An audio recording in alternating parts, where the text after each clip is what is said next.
할렐루야, 반갑습니다. 2021년 8월 30일 월요일 신성의 아침 시작하겠습니다. 오늘도 주님의 은혜가 가득한 또 한 주간 하루 되시기 바랍니다. 함께할 찬송 380장입니다.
하나님의 말씀은 열왕기상 19장 3절부터 5절입니다. 그가 이 형편을 보고 일어나 자기의 생명을 위해 도망하여 유다에 속한 브엘세바에 이르러 자기의 사환을 그곳에 머물게 하고 자기 자신은 광야로 들어가 하룻길쯤 가서 한 로뎀 나무 아래에 앉아서 자기가 죽기를 원하여 이르되 여호와여 넉넉하오니 지금 내 생명을 거두시옵소서. 나는 내 조상들보다 낫지 못하니이다 하고 로뎀나무 아래에 누워 자더니 천사가 그를 어루만지며 그에게 이르되 일어나서 먹으라 하는지라. 아멘. 오늘 말씀 제목은 슬럼프입니다. 슬럼프. 창세기 9장을 보면 노아가 실수하는 장면을 우리가 보게 됩니다. 홍수 심판 후 노아가 농사를 새롭게 시작하여 포도나무를 심었습니다. 그런데 포도주를 마시고 취해서 장막 안에서 벌거벗었다고 했습니다. 아버지의 하체를 가장 먼저 발견한 아들은 함이었는데 그는 아버지의 하체를 덮어주지 않고 그 아버지의 모습을 형제들에게 가서 알립니다. 그러자 두 아들 셈과 야벳이 어떻게 합니까? 창세기 9장 23절 말씀 보면 셈과 야벳이 옷을 가져다가 자기들의 어깨에 메고 뒷걸음쳐 들어가서 그들의 아버지의 하체를 덮었으며 그들의 얼굴을 돌이키고 그들의 아버지의 하체를 보지 아니하였더라 했습니다. 이 사건은 홍수 심판 후 하나님께서 무지개 언약이 있은 뒤에 일어난 일입니다. 저는 여기서 노아의 그 심리 상태를 한번 엿보았어요. 150일 동안 배 안에서 지낸다고 생각해 보세요. 이 짧은 기간이 아니잖아요. 5달 동안 무려 5개월이나 배 안에서 지내는 겁니다. 그리고 거기서 평화롭게 지내는 게 아니죠. 온갖 짐승들, 동물들, 이 짐승들의 울음소리 다 들어야 되고요. 또 그들의 그 배설물, 그 냄새, 아주 역한 냄새들을 다 견뎌야 했고, 참 그 5개월의 시간이 너무 힘든 시간이었을 것 같습니다. 그리고 이제 배가 아라랏산에 도착하고 방주의 문을 열고 나왔을 때 평화로운 세상 아니라 수많은 사람들의 시신들이 얼마나 널브러졌을까. 여러분, 장마가 한번 지나가고 나면 그 뒤에 남는 황폐화된 그런 땅들, 집이 무너지고 또 뭐 물건들, 생활용품들이 떠내려가고 그런 것들이 얼마나 쓰레기가 얼마나 많습니까? 오염된 것들, 또 질병들, 이런 말할 수 없잖아요. 그러니까 노아의 정신 상태가 홍수 심판 후에 오히려 더 심각해지지 않았을까. 그런 노아의 심리적인 고통을 스스로 달래기 위해서 포도주를 마신 듯합니다. 뭐 어떤 이유에서 마셨더니 그건 나와 있지 않지만 제가 볼 때는 이 포도주를 마신 이유가 그런 연유가 아닌가 싶은 생각도 있고, 또 포도주를 얼마나 많이 마셨으면 취하여서 벌거벗을 때까지도 그게 부끄러운지도 모르고 그게 다 옷을 다 벗어젖혔어요. 노아의 우울증입니다. 우울증.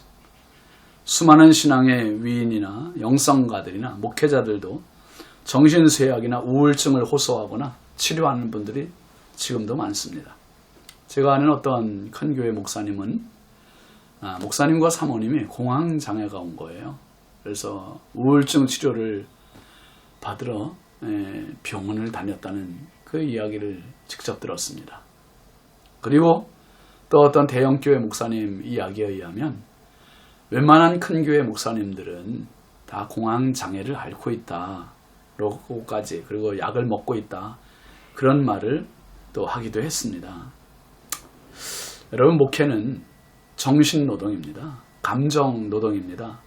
그러다 보니 늘 성도들에게 좋은 양질의 꼴을 먹여줘야 된다는 이 부담감이 있고요.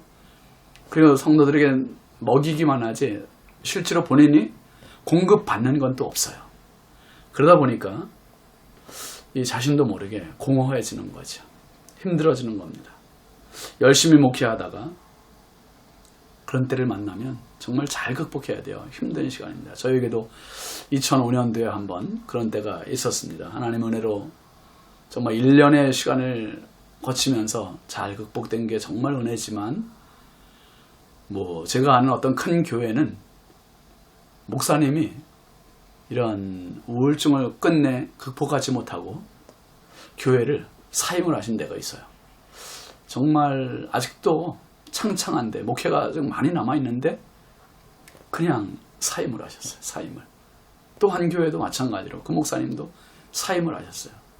예, 사임을 하시고 한참 뒤에 이제 또 뭐 합니까, 목회자가 또 병이 좀 나아지셔서 또 개척을 또 하셨어요. 예, 큰 교회를 목회하시다가 이 우울증 때문에 사임을 하시고 또 개척을 하시니 또 얼마나 어렵겠습니까? 어쨌든 쉬운 일이 아닙니다. 엘리야 선지자가 누굽니까? 갈멜산의 영적 대장부 아닙니까?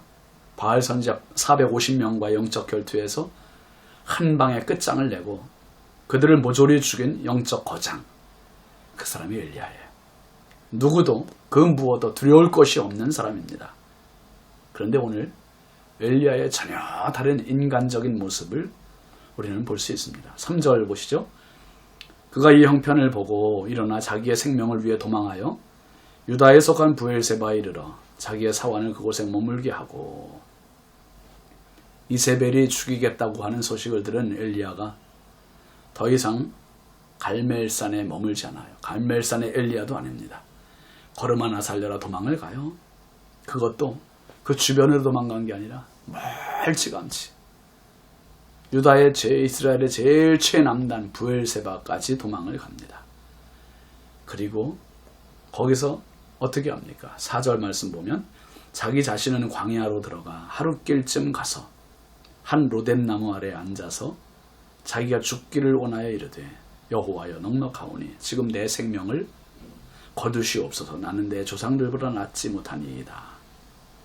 광야로 하루 종일 걸어갔어요. 이세벨이 찾지 못하는 곳으로 떠나버린 겁니다. 그런데도 아직도 부족해요. 한 로뎀나무 아래 앉아서 기도합니다. 그 기도가 하나님 이 상황을 이기게 해주십시오. 그 기도가 아니에요. 하나님 성령으로 나를 충만하게 해주십시오도 아닙니다. 하나님 갈멜산의 그 시간을 나에게 다시 달라고 하는 기도도 아닙니다. 뭡니까?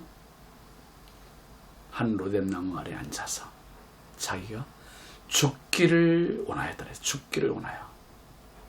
여호와여 넉넉하오니 지금 내 생명을 거두시옵소서. 나는 내 조상들보다 낫지 못하니이다. 정말 이 사람이 엘리야가 맞나 싶을 정도 의아하지 않습니까? 아주 바보스러운 모습이 바보스러운 기도입니다. 주여 죽여달라고 하니 어느 면으로나 갈멜산의 엘리야의 모습을 찾아볼 수가 없어요. 찾아볼 수 없는 그러한 엘리야의 영적 탈진의 모습이고 슬럼프입니다. 여러분 슬럼프 하면 운동선수들이 제 기량을 발휘하지 못하고 부진한 상태를 말해요. 그래서 심신의 상태가 일시적으로 부진한 상태, 그때를 슬럼프라고 합니다. 목회자들에게 있어서는 영적 슬럼프가 있고요. 성도들에게도 인생의 슬럼프, 영적인 슬럼프가 있을 수도 있습니다. 신앙생활 잘하는 분이 갑자기 잠수를 탄다고 하지요. 교회를 나오지 않고 신앙생활을 정상적으로 하지 않으면 이 슬럼프에 빠진 겁니다. 슬럼프는 빠지라고 있는 것이 아니라 회복을 위해서 있는 겁니다. 회복을 위해서. 코로나 블루라고 불리는 이 코로나 사태에서의 우울증 환자들이 많이 급증했다지 않습니까? 여러분 우리가 환경의 지배를 받기 쉽습니다. 오늘도 하나님 앞에서 무엇보다 바울이 고백한 것처럼 내게 능력 주시는 자 안에서 내가 모든 것을 할 수 있습니다 하는 그 고백, 그 믿음 가지고 우리의 심리 상태, 영적 상태, 육체의 상태를 잘 관리하셔서 언젠가 나에게 올 수도 있는 이 슬럼프를 넉넉히 잘 극복해 나갈 수 있는 승리로운 그리스도인 되시기 바랍니다. 기도하겠습니다. 하나님 아버지 감사합니다. 갈멜산의 엘리야, 승리의 영적 거장이었던 대장부가 이세벨의 이제 죽음의 위협 앞에 최남단 부엘세바로 도망을 가고 하루 종일 걸어가서 광야길에서 한 로뎀나무 아래에서 하나님께 죽기를 원하는 기도를 했습니다. 하나님 얼마나 힘든 시간이었으면 죽여달라고까지 합니까? 아버지 하나님 우리의 연약함이 여기 있습니다. 기도할 때는 성령 충만한 것 같은데 일상생활 속에서 나약해지는 우리의 모습입니다. 주여 불쌍히 여겨주시고 도와주시고 붙잡아 주옵소서.